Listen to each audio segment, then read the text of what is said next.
Estamos de volta com o programa Decisões e Argumentos, que hoje discute o fim da contribuição sindical obrigatória. Os nossos convidados são o vereador Fábio Riva, do PSDB, o advogado e consultor da Fundação Perseu Abramo, o doutor Antônio Carlos Carvalho e o presidente da UGT e do Sindicato dos Comerciários de São Paulo, Ricardo Patá. Senhores, o Brasil tem cerca de 17.200 sindicatos, né? Quase 12 mil aí são sindicatos de trabalhadores e pouco mais de 5 mil de empregadores, né? Um número muito superior ao de alguns países aí, como por exemplo os Estados Unidos, que tem 190, Reino Unido com 168 e a Argentina com 91 sindicatos.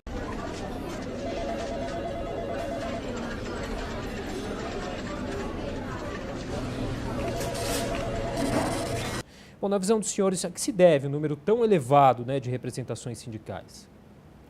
Bom, há muitas vezes uma distorção em querer equivaler os sindicatos de um país com outro, porque tem culturas sindicais distintas e você deu um exemplo aí dos Estados Unidos, uma quantidade de um pouco mais de 100, só que lá cada sindicato deles, eles são sindicatos binacionais, eles representam os Estados Unidos e o próprio Canadá.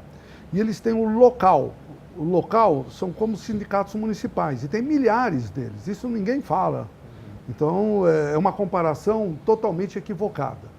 No Brasil, como nós temos uma estrutura que tem um sindicato do mínimo do tamanho do município, 17 mil até pouco, porque nós temos mais de 5 mil municípios, e se nós tivermos 20 categorias por município, nós temos mais de 100 mil sindicatos. Não é? Agora, não há dúvida nenhuma que tem muitos sindicatos, e não é por conta disso, que nasceram com outras interpretações. Eu falo disso porque dentro dos sindicatos comerciais de São Paulo, muitas vezes tentaram dividir com o sindicato de supermercado, sindicato de material de construção, sindicato de açougues, principalmente na época da contribuição sindical. Como não tem mais, o pessoal não está mais querendo dividir, mas simplesmente atrás do dinheiro. Isso existe sim, mas nós não podemos macular a estrutura sindical pela quantidade que tem, não é? Por conta da nossa estrutura. Mas eu tenho, com certeza, nós temos que também valorizar que a estrutura sindical brasileira, ela precisa adaptar-se, como tudo tem que se adaptar. Nós estamos com a 4ª Revolução Industrial, tantas mudanças ocorrendo, temos que estar sujeitos a mudanças. Essas mudanças têm que ser construídas por nós mesmos, e isso não está ocorrendo. O que está ocorrendo é uma mudança de cima para baixo, sem que haja diálogo, com a intenção exclusiva de destruir, e usando argumentos facciosos como esse, que não é verdade. Estados Unidos, considerando os locais, tem muito mais sindicatos do que os do Brasil, muito mais do que os 17 mil que tem no Brasil e 11 mil e pouco dos trabalhadores, como você mesmo disse. Agora, os senhores acham que os trabalhadores, eles se sentem representados pelos sindicatos? E mais do que isso, eles entendem a função que o sindicato tem? Acho que você mede, um dos jeitos de você medir o grau de democracia de um país é você medir como o Estado trata as relações de trabalho, portanto, as representações coletivas de trabalhadores. Esses países que você citou aí são 3 democracias diferentes. O Brasil é uma 4ª democracia diferente de todas essas outras 3, com tradições e culturas políticas que se diferenciam muito. E a forma com que um país trata os seus sindicatos, a forma com que um país trata as representações coletivas dos trabalhadores é fundamental para a gente conseguir entender o grau de democracia. E apenas entendendo o grau de democracia, a gente consegue discutir os dilemas da representatividade. Não há dúvida que a gente tem um sistema sindical que foi organizado sobre outra lógica produtiva, sobre outra lógica do Estado brasileiro. Ainda nos anos 30, existe muita relação do que é a organização sindical de hoje com aquilo que foi desenvolvido ainda pelos governos do Getúlio Vargas. E nós estamos hoje vivendo sobre uma outra Constituição, sobre uma outra realidade política que macula a democracia de uma forma geral, e a reforma trabalhista, na minha opinião, é mais um desses ataques recentes à democracia, ao avanço da democracia no Brasil. O modelo da social-democracia europeia, que foi aí conhecido como um modelo muito importante na história das democracias, tinha um respeito profundo às relações de trabalho, tinha um respeito profundo à lógica da organização e principalmente da auto-organização dos trabalhadores. O Estado deve servir apenas a garantir os mecanismos de representação. Para além disso, a gente está discutindo a própria capacidade dos trabalhadores se organizarem e de fazerem os seus processos políticos de forma autônoma. Isso é fundamental para garantir a democracia, isso é fundamental para garantir instituições sólidas, e o sindicato é uma instituição da democracia no país. E, portanto, eu acho que para a gente discutir representatividade, a gente precisa discutir democracia. E para a gente discutir democracia, o que a reforma trabalhista fez com os sindicatos é muito grave. De forma que eu não consigo enxergar uma discussão desse tamanho e dessa dimensão sem a participação dos trabalhadores, sem a participação efetiva dos trabalhadores, que foi o que aconteceu nesse processo. Eu tenho uma coisa que sempre me chamou muita atenção, porque o que acontece? Quando você falou em representatividade, né, do empregado se sentir representado. Eu sempre tive a curiosidade, e cheguei a conversar com alguns empregados, que, salvo algumas exceções, se sentem representados, mas a grande maioria não se sentia representado. Por quê? Por conta da obrigatoriedade. Então, como já descontava obrigatoriamente um dia de salário, ele entendia que, bom, essa daqui já é a minha cota parte de contribuição. Mas o pertencimento é uma outra coisa. Por isso o Ricardo falou de uma palavra adaptação. Então, eu acho que essa adaptação, essa nova realidade, vai caber também aos sindicatos na sensibilização dos empregados dessas empresas e entender o papel importantíssimo do sindicato na defesa dos seus direitos.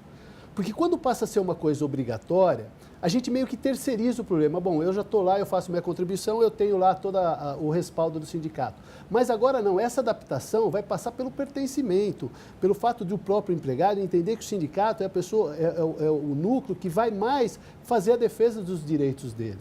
Então, essa adaptação, eu acho que passa nessa sensibilização, que de um lado ou de outro, com raras as exceções, aqui está o Ricardo, tem um sindicato grande, né? Tem a própria UGT, que é a central, ou seja, mas tem outros sindicatos que não fazem esse trabalho, porque só estavam interessados na contribuição. E esqueceu de que quem paga essa contribuição é o empregado. E agora, que é uma coisa opcional, vai ter que correr atrás, vai ter que fazer essa readaptação de mostrar para que ele, esse empregado, tenha esse pertencimento da categoria que ele faz parte. Então, eu acho que é um momento novo, é um momento de reflexão em que pese que é uma reforma, como já foi dito aqui, meio assodada, mas é uma realidade. O Supremo Tribunal Federal, em junho desse ano, deu uma decisão, né, que de uma forma ou de outra dá essa garantia jurídica, principalmente às empresas que eram as mais interessadas, na questão eu continuo obrigando eu desconto diretamente da folha dos meus empregados por uma decisão ou não.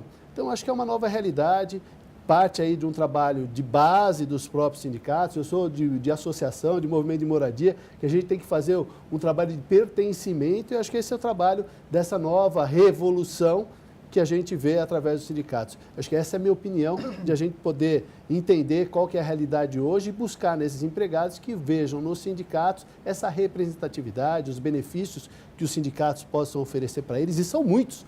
Né, são muitos benefícios. Então, a gente conhece a realidade de alguns sindicatos e sabe que eles são realmente aqueles que protegem o trabalhador brasileiro. Eu concordo com queria essa... só fazer um comentário, que é o seguinte. A verificação da quantificação de sócios ou não sócios é o que mensura, o que mede a capacidade das pessoas acreditarem ou não no movimento sindical. No mundo, segundo a CSI, que é uma central mundial, e que as centrais estão filiadas, a CUT, a UGT, entre outras, né? Tem 7% no mundo de trabalhadores filiados aos sindicatos. Nos Estados Unidos, menos do que 7%. E na Europa, alguns países, os países nórdicos, principalmente Suécia, a Finlândia, Noruega, eles têm por volta de 65%. E a Alemanha também tem por volta de 65%. A França e a Espanha um pouco menos, e os demais países, e principalmente na América Central, não passa de 5%, 6%. No Brasil, nós chegamos a ter por volta de 20%, segundo o IBGE. E principalmente de categorias que não sejam de entrada. Dizem que a categoria dos comerciários que representam é uma categoria de entrada, muita rotatividade, dispersão. O nosso índice realmente ele traz para baixo, que é por volta de 10%. Mas bancários, metalúrgicos, químicos, muitas vezes chegam a 60%, 70%. Ou seja, o trabalhador confia sim na sua estrutura sindical, mais do que em outros países do mundo, por mais que nós tenhamos essa estrutura diferente.